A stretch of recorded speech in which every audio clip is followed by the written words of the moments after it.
Hello and welcome everybody to another episode of Comic DNA Quickies. My name is Aaron Walther, my good friend Alex Harner here, and we're here to talk about some comics. Now, Alex, before we jump into it, I actually have a question for you.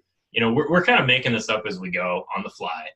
And That's true. And we did the first episode 2 weeks ago, and I sort of just decided to call it Quickies, like kind of on the spot, because the idea is that we're doing short reviews and we're giving ourselves a 5-minute time limit. But I was thinking about it, after I was editing the video. What do you think about the name Speed Reviews?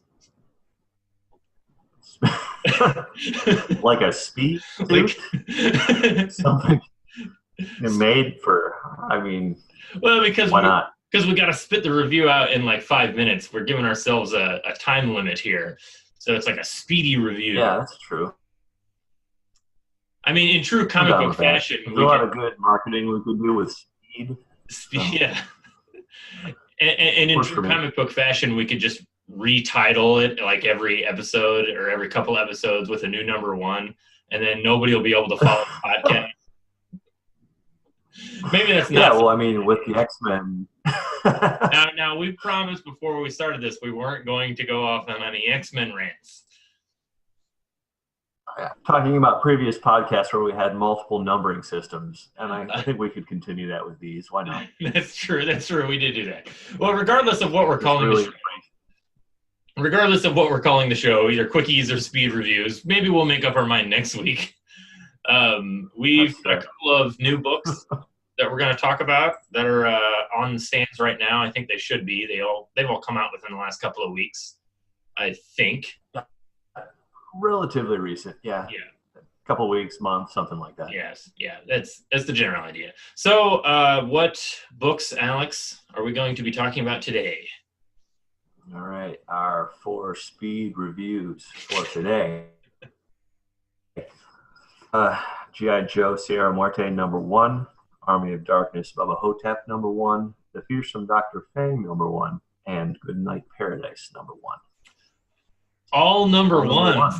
This is what a great jumping on point. We should have done this as the first episode, not the previous episode where we were talking about issues 19 and 21, and oh my goodness. Yeah. So maybe this problem's always going to be with us. That's true. We'll never. If you're reading comic books, this is just your life. I'm surprised that we have all number ones on this one. It won't always be this way. No, it definitely won't. It just so happened, it was a total coincidence that there are 2 books that came out relatively recently that I actually really, really would like to read. G.I. Joe, Sierra Muerte, which is by Michael Fiffe, who you and I both really like. Not too long ago, we did a long-form podcast about his book, Copra. So I was very excited to read this. I am also a huge, long-time G.I. Joe fan. Larry Hama's G.I. Joe series was actually the first comic books I ever read. And I had a ton of toys, and I watched the cartoon. I'm totally G.I. Joe kind of guy. I got a bunch of G.I. Joe commissioned art, which you can't see behind me because it's hanging on a different wall. But I really like G.I. Joe, and I really like Michael Fiffe. So I'm looking forward to that one. I was also... Oh, I'm sorry. Go ahead. Yeah. I know, Alex. No, this is your jam. You're a man who knows G.I. Joe, or who loves G.I. Joe with a depth that not all do. But Alex, you too, you're not ignorant of G.I. Joe. I know you special place in your heart for it too. Definitely. Definitely. It was definitely the first toy I remember collecting and watching the cartoon with my dad as a little kid. So I like G.I. Joe a lot, but my depth of knowledge can't compete with your own. Well, and then the other book that I was looking forward, I actually piqued my interest, was Army of Darkness / Bubba Hotep, number 1. Yeah. I'm also a really big Bruce Campbell fan. I love the Evil Dead series. I really love the movie Bubba Hotep. I got so excited when that movie came out. I thought it was going to be, I was it was like, I don't know, it was like right at that right time. I think I was just out of high school, and I had recently gotten really into Army of Darkness and Evil Dead. And then I heard about this, this new Bruce Campbell movie, and it's like a horror comedy, and he's playing an Elvis impersonator. So when they announced that they were doing an Army of Darkness, Bubba Hotep crossover, naturally I couldn't stay away from it. I'm sure you are less enthused about that one than I was. I definitely liked Army of Darkness and Bubba Hotep. They're a lot of fun, but I think this is definitely there's some strong Aaron nostalgia with these reviews this week. So we'll see how that affects things. We'll get into it in the review. But before we start then, so the other two books where we read, I wanted to just kind of give them a proper introduction just briefly so we don't waste time on the review, kind of talking about what they are. Mm-hmm. Because they're both books from TKO Press, if I'm not mistaken. Yeah, TKO Studios. Or TKO Studios, something like that. Title, but yeah. I'm doing a bad job of hyping new publisher. Yeah, I really don't know much about them either, but they're a new publisher. They've recruited some pretty strong talent, and they're not distributing through Diamond, which is interesting. Yes, that immediately piqued my interest. Yeah. I actually heard about. I guess the other thing. Oh, go ahead. The other thing is that they're publishing everything at once, so the trade and the issues come out at the same time. Yeah, they're doing. Unique.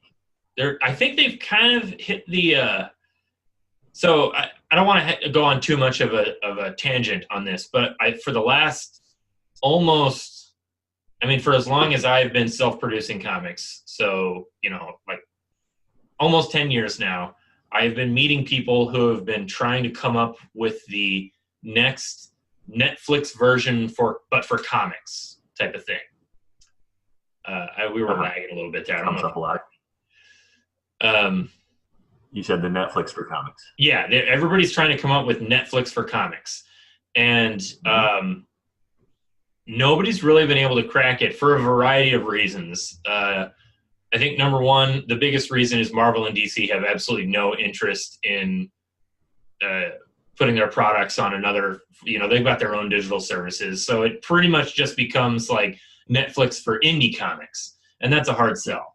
But I do think that the TKO here has kind of found a comfortable middle ground where they seem to be mimicking more of the new Netflix model, which is not a subscription service of just pay this much a month and get to read everything you want for free, but more of their release schedule is kind of echoing Netflix's a little bit, where they're producing everything in-house up front and then putting it all out at once. And instead of going like the serialized production format, because I think that was the problem with all the other Netflix for comics things. It was still dealing with serialized comics, and all the things that have been successful on Netflix don't serialize like that. Like when they get TV shows, they get the full season up front.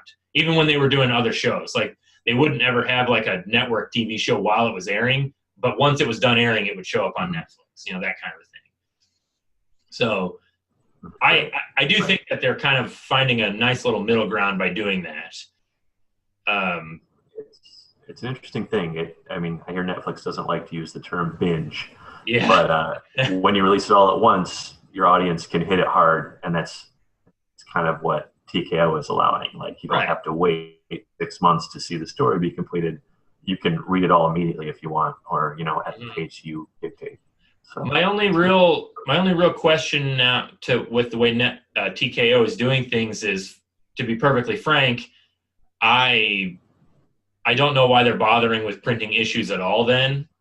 And I guess it's, I can understand if they're trying to get them into comic shops, in some fashion, or if they're trying to go through Diamond, but they're not. They're just selling it all themselves and going alternate distribution channels or selling it online. So, when I'm looking at, maybe it's just purely there's a fan base out there that just likes issues and they're nostalgic for issues in some way. Because when I'm looking at their website online, which we should also point out that one of the biggest reasons that we're reading two books from them is that they offer the first issues of all their books for free to read online, which I also think is a smart business move. And I actually think— why wouldn't we review it? Why wouldn't you try it? Exactly. Why wouldn't you read it? It's right there. And as we said, it's top talent. These ain't necessarily nobodies. And right. I mean, they have a book from Garth Ennis, and they have a book from Joshua Dysart, which is one of the ones we'll be reading is from Joshua Dysart. And that's actually how I first heard about this. You were the one, Alex, who suggested we read TKO books, but I had actually heard about this because I follow Joshua Dysart on Facebook, and he's been promoting it a little bit. So I've actually been eager to read this book, and I was happy to see that it was the first issue was for free online. But as I said, now I'm looking at, I read the first issue for free, and I see now you can buy either all 5 issues for $22, or you can buy the trade paperback for $17. I don't understand who they're trying to sell issues to. I don't know. I assume it's the old fans. I have to assume, yeah. Yeah. That's an interesting approach, and I guess time will tell how it actually pans out. But I'm glad they're trying something different. I'm glad they're kind of. Yes. I agree. As far as the business goes, I think I'm excited about it. I think it's a good idea, and I hope it goes really well for them, of course. But anyway, I think we may have rambled on enough off topic. Do you want to get to the reviews there, Alex? Yeah, we can do that. You're a little laggy. Be aware. I noticed that. Yeah. That might mess up our timing. It's not terrible, but it's a little bit there. Well, it's bothering me. Our brilliant community timing. It's bothering me just a little bit. All right. Well, you want to just roll with it? Yeah, we're gonna roll with it. Hey, we rolled with the last one, and like my whole video was out of sync. We'll just roll with this now. So, the nature of speed reviews. Indeed, yeah, exactly. It's messy. Fast and messy. That's how we do it. There we go. All right. Well, sticking to the 5-minute format, we can award additional minutes if we're just really moved. But go with that. Yeah, I think so. You ready to jump into this? Yes. Well, what are we gonna talk about first? All right, Aaron. First, I would like to talk about Army of Darkness, Bubba Hotep #1. Okay. Written by Scott Duvall with art by Vincenzo from Dynamite Comics. Are you ready? Repeat the name of the artist one more time. It lagged a little second there. I think it was Vincenzo Federici. Okay. Federici. All right. Sounds, yeah. I'm ready with you. 4 names, then you're going to make me uncomfortable repeating this. Okay, I'm ready when you are. All right, go. Okay, I have actually read a handful of other Army of Darkness comic books, and you might be surprised to learn this, Alex, but I actually don't like them that much. They're just. I think that as much as I love the movies, I do think that a lot of the magic comes from the acting and Bruce Campbell's portrayal of the character, and that is really, really hard to capture in a comic book in static images because it's real. There's a lot of physical comedy involved, and just the way he acts the character, and so all of that is to say, I was fairly unmoved by this issue, which I got to be honest, although I was interested in reading it, I was kind of expecting to be unmoved by it just because of the track record. You kind of know what you're probably in for. Exactly. I guess, I think you said Scott Duvall is the writer. I think he did a fine job of capturing the character of Ash, as I can imagine Bruce Campbell saying the lines, but there's just something about it. It just doesn't pop off the page. It just doesn't work for me the way watching the movies or even the TV show does. I don't know. I'm gonna guess you had a similar experience, except you were probably less invested from the beginning. I think that's pretty fair. Yes. I thought it was it didn't really do anything special. I thought it was serviceable enough. But like so many licensed comics that are working off of properties from film and television, it really felt like an excuse to kind of give fans a little more to have fun with. But as a comic in and of itself, it didn't really bring anything particularly strong in terms of the medium. So it wasn't like garbage. It was readable. The art is all right. It's fun. Yeah. But it wasn't. I think that's almost par for the course for these types of licensed comics, where they're not garbage, they're not terrible, they're competent, even you could say professionally done, professionally made, but just I don't know. And I don't even doubt the passion that the writer may have for the character, because like if somebody came to me and was like, hey, we'd like you to write an Army of Darkness comic book, here's the loose concept, I would be totally passionate about doing it, but I would also be very skeptical of just of the ability to really capture that in a comic book. It's a different thing. I don't know, but so yeah, I will also say that it was kind of weird. I didn't really feel the connection to Bubba Hotep that much. And I think that partially comes from Bubba Hotep being basically like a singular movie, whereas Ash as a character in Evil Dead, Army of Darkness, really does work better as he's a single character and he's the same thing every time. So he gets just constantly thrown into a new situation and it always goes bad for him. That works really well for a serialized character. And I can see why you would want to, you could do all these different licensed out comics and other things and continue the story and just do whatever. Bubba Hotep though was a nice movie with like an arc and a beginning and a middle and an end, and it just felt kind of weird having the Elvis character there. Like it didn't feel like I wasn't immersed in the world of Bubba Hotep. Like it didn't feel like the character from the movie the way Ash felt like the character from Army of Darkness. I think that's a good point. I think that's pretty astute. It reminded me of almost like a Scooby-Doo episode. Yeah. Where like Ash arrives, we like him because he's Ash, but he doesn't really. I mean, the character, so it doesn't explain the character. And then you kind of have this situation, but it's not really explained. You're just like, well, Ash is doing something, and Elvis is there. Yeah. But there's not a lot more to it. Exactly like Scooby-Doo. But I didn't get a sense of because the thing about Bubba Hotep, in case anybody hasn't seen the movie, is that it's an Elvis impersonator, like an old elderly, like medically challenged Elvis impersonator in a retirement home who insists he's the real Elvis. Yeah. And in the comic, they're just. But it might be Elvis, but it might not. Yeah, exactly. That's part of the magic of the film, is that it might be and it might not be. You don't know, and it doesn't matter.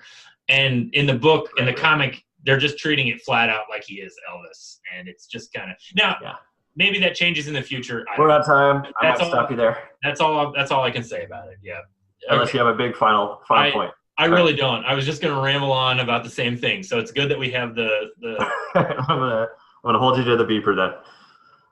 All right. Wet your whistle. Get ready for your next one. Hit me.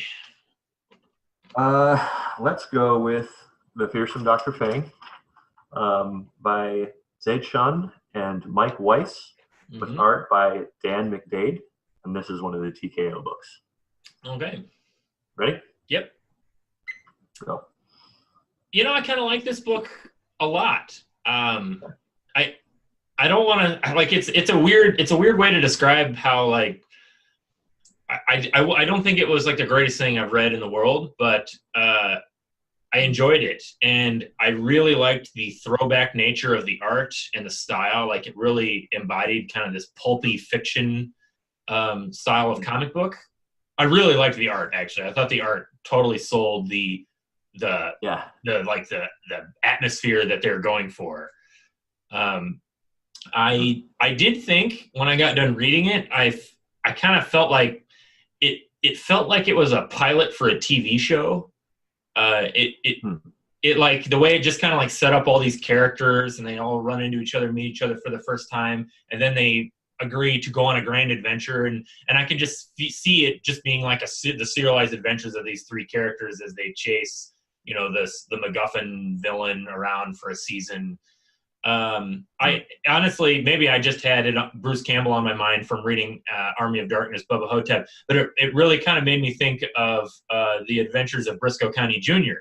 with Bruce Campbell, because which was the Western that he did. But it did have kind of this similar theme of like like faking mysticism, but with technology. And it was a little anachronistic, because this comic is a little anachronistic, maybe not intentionally, but it takes place in the 90s. So it does take place in the past. And there is unless I'm misremembering that. I think I remember it being set up taking place in the 90s. The Fearsome Dr. Fang? Yeah. It was like the 1890s, or wasn't it? It was like 100 years ago. Yeah, that's what I mean. Yeah, or early 1900s. Yeah, so. So it was something like that. That's You said the 90s, like you're right. I said 90s, and that sounded, because I'm thinking Briscoe County Jr. took place in like 1890, and it was the same. There was this theme of like the next century is coming, and I'm mixing up now I'm getting off track of the discussion. So basically, I like the comic, but I'll say really quickly is that I had this feeling that it felt like a TV pilot, and I was not at all surprised to learn that this book was written by one of the guy who's the founder of TKO Press, who previously I read an interview by him talking about. I did a little research, and he works in TV. He's a TV writer, and he's worked on a lot of serialized TV shows. I think Gotham was one of them, and there was probably some other ones, but. So he got together with some people and founded TKO Press, and he's like probably the smallest industry known guy who's writing books for TKO Press, because he's from TV, not comic books. Kind of coming from another industry. Yeah, he's from another company. Right. Yeah. But so all of that is to say, I did recognize kind of like a TV feel to the writing, but I really liked it. It had a nice pulpy. The action carried together nicely. It was good. Thoughts, Alex? I think you summed it up really well. I did really dig the art. I mean, I think that I've said this before. I like comic art that feels like comic art. Yes. And, you know, totally with you. The heavy inks, the action lines, it's a little rough around the edges, it's textured. I just really like that. I don't like comic art that looks overproduced and looks like computers are involved, and this avoids that. And visually, I really like how it looks. Yeah. It has a strong, like you said, pulpy kind of quality to it. You know, Indiana Jones comes to mind, or very much another old pulp properties. Characters. It felt like it was a throwback to those 70s pulpy action comics that and like Marvel had put out some, you know, like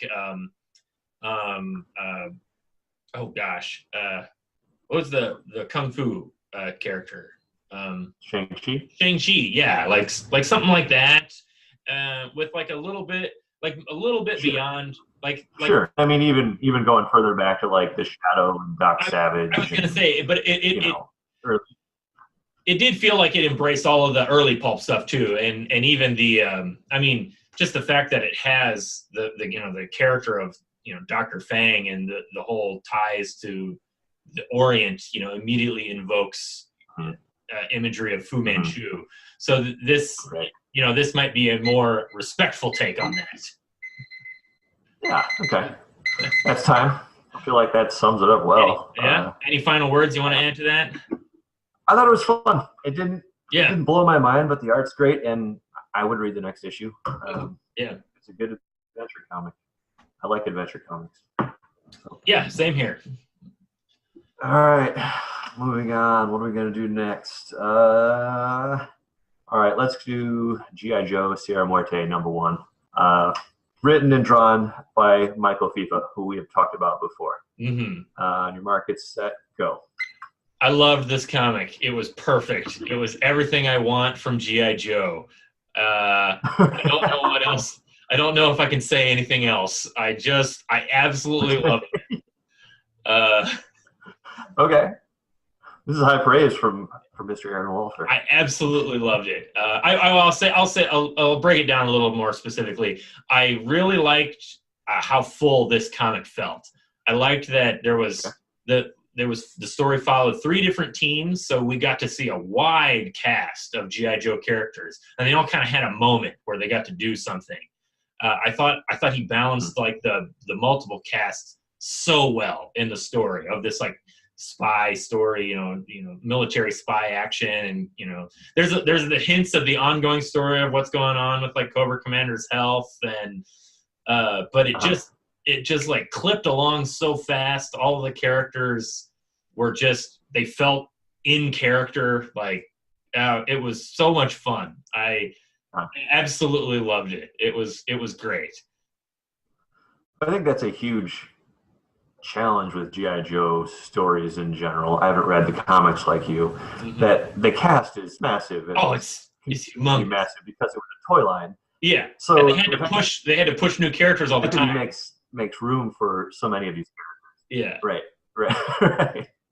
I mean, I guess that was Larry Hama's constant challenge was how are you making space for all these guys? Yeah. What can I add to that? I liked it. I kind of feel like after we did Cobra and I read his Bloodshot 3-issue series as well, which was a retake on an old 90s property. Mm-hmm. I felt like the art was a little less textured, like it was a little more simplified, and I don't know, maybe that was just me. What did you think? I sort of got that. I kind of have a thing where with Michael Fiffe, I'm just kind of like I embrace the art for what it is, and maybe that does kind of put me in a situation where I allow a little bit more simplicity than maybe I would for other artists because I think it just kind of fits what he's overall going for, like his overall aesthetic, Mm-hmm. I thought there was some strong moments with the art in this. I particularly liked a panel where they were finding the dreadnoughts, and a guy got thrown through the wall, and the onomatopoeia was spelled out with broken wood, from the splinters of that was really good. Like there was some nice little okay. Gotcha. But yeah, there's I guess as much as I love this comic and as much as I really love Michael Fiffe, I can see why some people would be unmoved by the art. People that, because like there are some, I mean, like I'm talking about myself like I'm a hardcore G.I. Joe fan, but there are guys that are way more hardcore fans than I am, like really, really hardcore.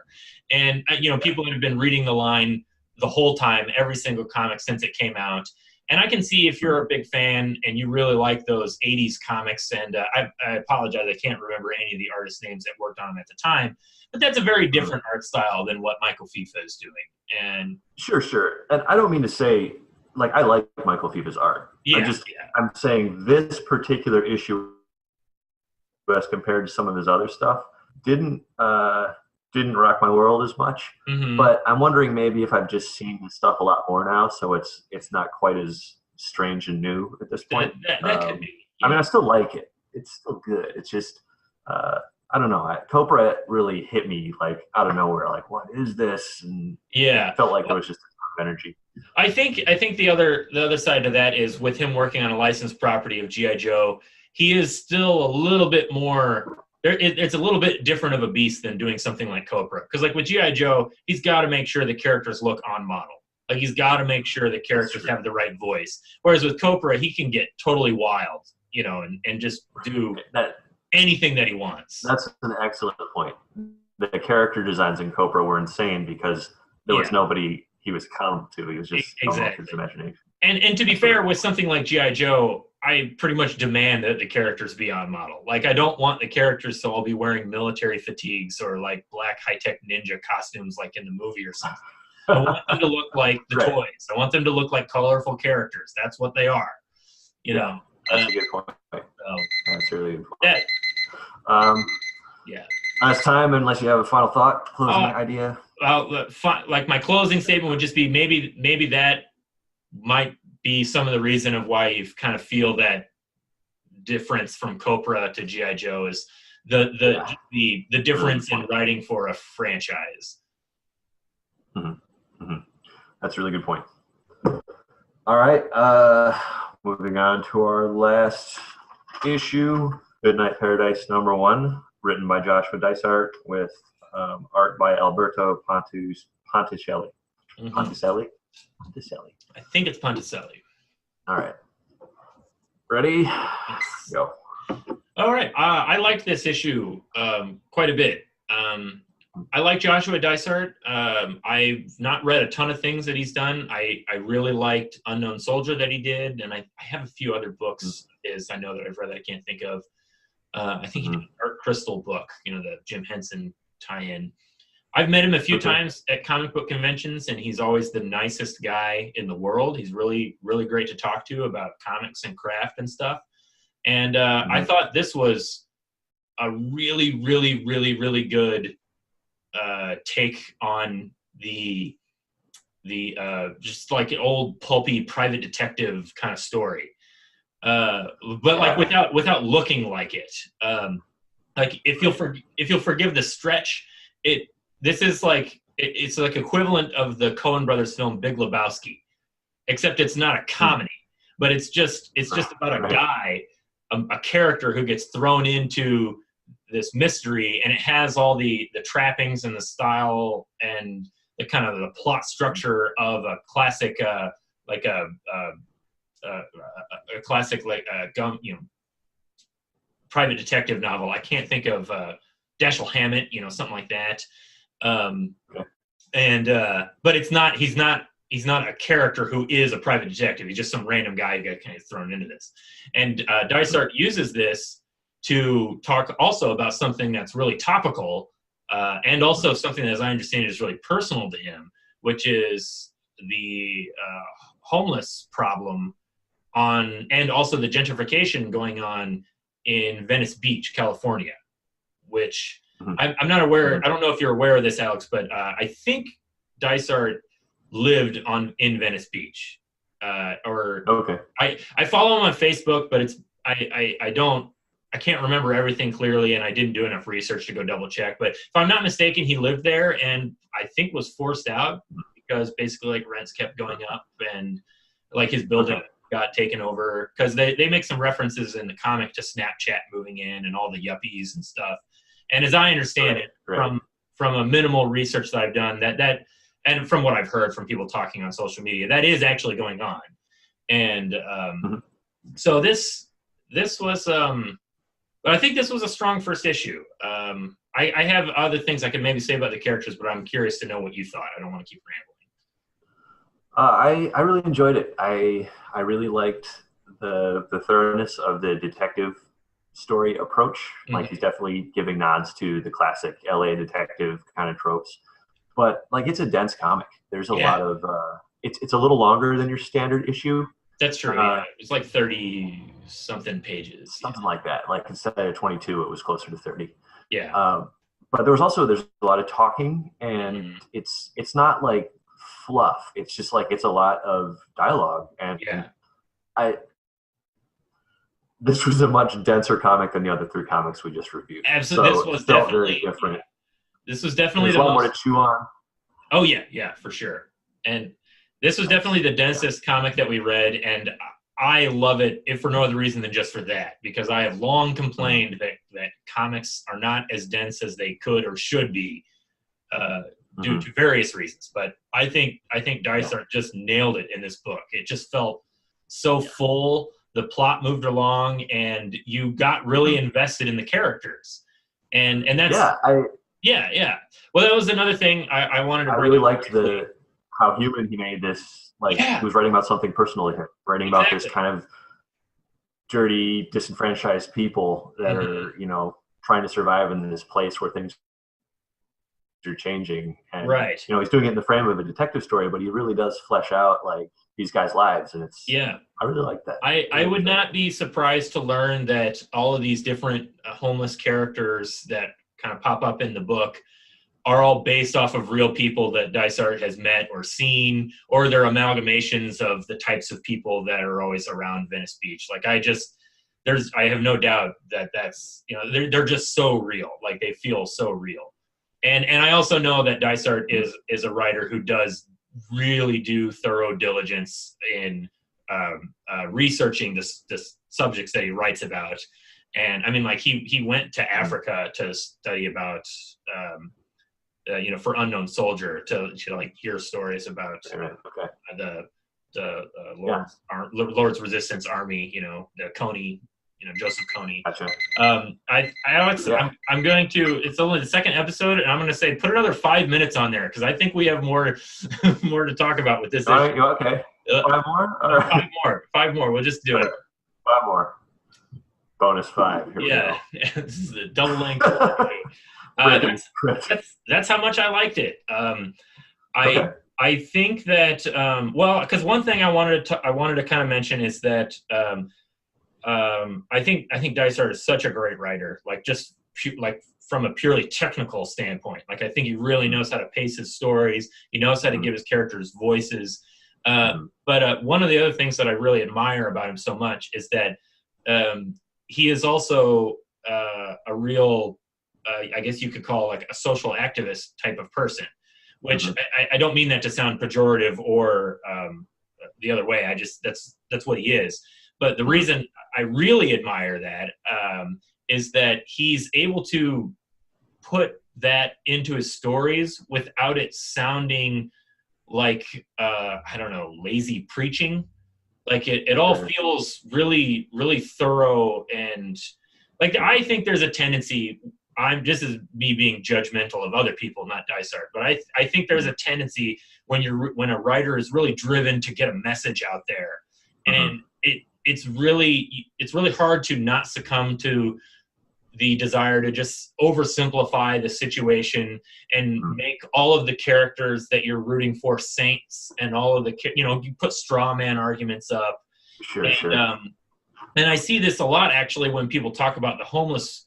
When they talk about homeless people, it's always, you know, whenever people talk about homeless people, it's always this poor normal guy who is just, you know, laid off, and it's the evil, greedy corporations that won't let him have a job. And if he only had a job and a house, everything would be fine. But they don't want to acknowledge the very serious drug and alcohol problems that a lot of these people face.